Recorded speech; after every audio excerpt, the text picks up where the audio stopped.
We turn our attention now to the Middle East, where the government of Israel is under international pressure to permit free entry of aid into Gaza.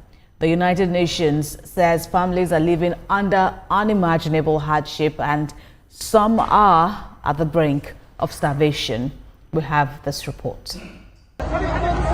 After an Israeli blockade was partially lifted, the limited amount of food that trickled into Gaza has sparked chaotic scenes as hunger continues to spread.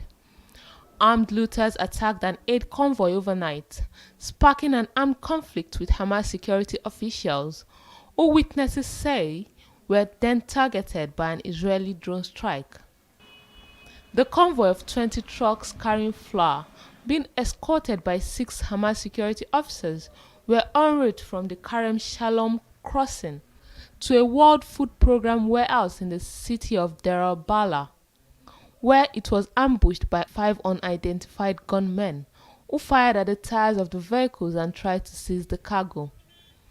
Shortly after the clash began, Israeli drones targeted the Hamas unit with 4 missiles, killing 6 officers and wounding others. Hamas issued a statement condemning the attack, accusing Israel of deliberately targeting personnel overseeing safe movement of humanitarian aid to hungry Gazans. In a statement, the IDF says one of its aircraft identified several gunmen, including Hamas terrorists, near humanitarian aid trucks in central Gaza, and struck the gunmen following their identification.